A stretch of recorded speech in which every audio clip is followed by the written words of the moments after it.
नमस्कार साथियों, स्वागत है आप सभी का चैनल कहानी एंड मोटिवेशन में। साथियों, आज जो मैं आप लोगों को कहानी सुनाने जा रहा हूँ, यह एक महाभारत से लिया गया प्रसंग है। तो चलिए बिना देरी किए हुए शुरुआत करते हैं। एक दिन अर्जुन ने निर्णय लिया कि हिमालय में जाकर के तपस्या करनी चाहिए और देवाधिदेव शिव को प्रसन्न कर वरदान में कुछ दिव्य अस्त्र शस्त्र प्राप्त करना चाहिए।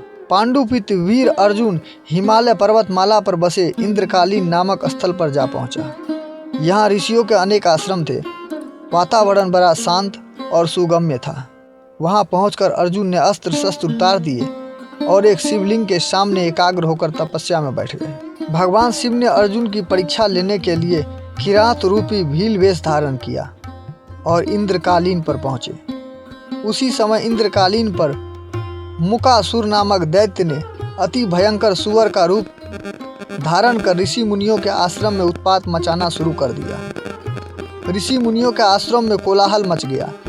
इससे अर्जुन का ध्यान भंग हो गया।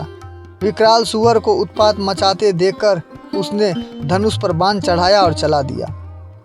लेकिन सुअर के शरीर में 2 तीर एक साथ आ घुसे। दूसरा तीर किरात भेषधारी शिव का था।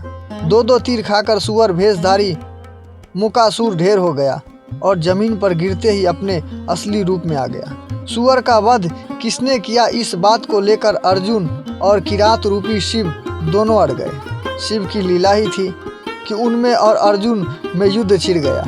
अर्जुन के सभी बाणों को किरात ने काट डाला, लेकिन किरात को खरोच तक नहीं लगी। उधर अर्जुन का तुनवी बाणों से खाली हो गया।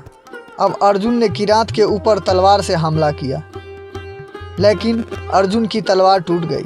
जब निहत्थे अर्जुन ने एक विशाल पेड़ उखाड़कर किरात पर फेंका तो किरात के शरीर से एक टकराते ही पेड़ तिनके की भांति टूटकर बिखर गया। तब अवाक और हैरान अर्जुन ने निहत्थे ही किरात से युद्ध करना शुरू कर दिया।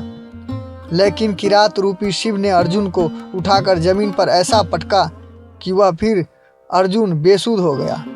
होश में आने पर अर्जुन ने वहीं पर रेत का शिवलिंग बनाकर शिव की पूजा शुरू कर दी। इससे अर्जुन को नई शक्ति का अपार स्फूर्ति आ गई।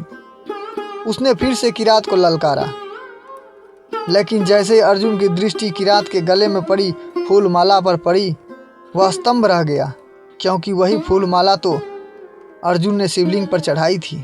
यह देखकर अर्जुन समझ गया कि किरात रूप में कोई और नहीं, स्वयं भगवान भोलेनाथ है। अर्जुन किरात के चरणों में गिर पड़े और अपने आंसुओं से भगवान शिव के चरणों को धोकर क्षमा मांगी। तब भगवान शंकर ने अपने असली रूप में प्रकट हुए। अर्जुन ने उस शिवलिंग की पूजा करके उनको प्रसन्न किया। देवाधिदेव शिव ने अर्जुन की भक्ति और साहस से भूरी भूरी प्रशंसा की और वरदान स्वरूप अभेद पशुपत अस्त्र प्रदान किया। दोस्तों, इस कहानी से हमें यही शिक्षा मिलती है कि कभी भी अपने बल पर अहंकार नहीं करना चाहिए और सामने वाले के विषय में बिना सोचे हुए कभी कोई डिसीजन नहीं लेना चाहिए, नहीं तो उसका परिणाम हो सकता है अर्जुन के तरह ही हो। मिलेंगे अगले कहानी में, तब तक के लिए बाय बाय, टेक केयर।